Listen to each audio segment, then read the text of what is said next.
Got my morning coffee. Gonna do a little bit of morning show and tell. I'm learning all of this firsthand, stuff I know, but it's different when you read about it versus when you see it for yourself. One of the things I loved about being a TV reporter, my previous career, now mother / wannabe farmer, was that I got to see firsthand what everybody else just watched on television. I really love that. And it just gives you a new perspective on everything. And it's just fun. I think it's more fun. I mean, obviously when I was a TV reporter, I covered stuff that wasn't that fun, but the farming part of this for the most part has been fun. There have been some roller coaster challenges, but seeing firsthand how to figure out stuff versus just having read about how other people figured out stuff, that's been cool.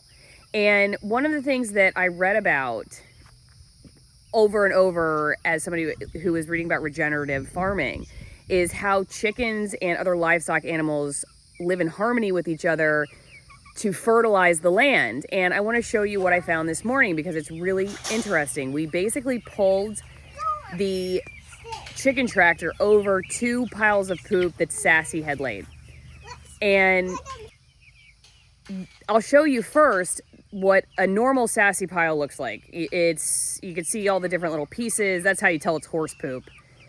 And like little squares, I guess. And it's pressed over the grass. There's no grass going through it. It's just a pile. And then next to it, you can see what some decomposing Sassy poop looks like. It's been hit by some rain and sun, and it's starting to decompose, and some of the grass is coming up. But when you look at the piles the chickens have been on, it's flattened out, spread out. The grass is now popping up and growing out through it. And how they did this? Well, I actually saw one last night. I should have grabbed my cell phone, but I was cell phone free. I have to take a break from the cell phone every once in a while. I came out to lock them up for the night, and I saw a couple actually bathing in the poop. Yeah, you can let one out. It was doing like the dust bath thing, but in the poop. One reason maybe not to, well, at least snuggle. Maybe if you want to snuggle with your chickens, just, I don't know, you could wash your hands afterwards. But just word to the wise, chickens do love poop, and they serve a good poopy purpose. Anyway, back to the story. They were rolling around in it. You know, I knew they pecked in it and scratched in it and stuff, and we found centipedes and millipedes and all kinds of insects in leftover Sassy poop. How did we find that? Yes, we did dig around in it looking. When we were moving it actually for Lily's birthday party, because we were going to have kids around, and so we're like, maybe they don't want to all walk in poop. So we found all these bugs, and of course that's what chicks are looking for. But in the process, they spread the poop all around, and I didn't know they actually like bathed in it too. They will roll around in it and everything. But the purpose is, like, you can see once you do it over time, over multiple piles of poop, how you spread natural fertilizer all over your land. And you don't have to do it. The chickens do it for you. And on top of it, they lay eggs. So it was just really neat to see that. I'm going to try to get video later because we're moving them over this new pile of poop. And we'll see if I can get some video of them when it gets hotter out, rolling around in it, show you exactly what I saw.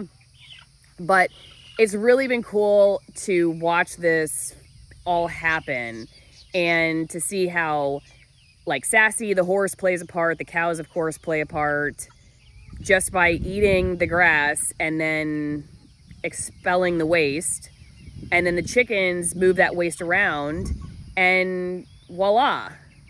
I mean, maybe you're watching this like, she's so naive, but you have all that, and who needs to spray a chemical fertilizer? You don't need to, because you have these animals all working together. And of course, like, this is something that I've read in Joel Salatin's books, Will Harris, White Oak Pastures, his books. He talks about on my podcast, on my news podcast, if you are subscribed to that channel, about how his farm used to be all chemical because he's 5th generation, or his family is 5 generations on the land. I think he might be 4th generation, but their farm went from like the old school way of doing it, which is now the new school way of doing it, but like transition in the 50s, it was all industrialized, you know, chemical fertilizers. And you know, it was sold to farmers like it was the greatest thing because it did a lot of stuff fast, you know, and that's what we want, you know, faster, cheaper, more. That's the American way.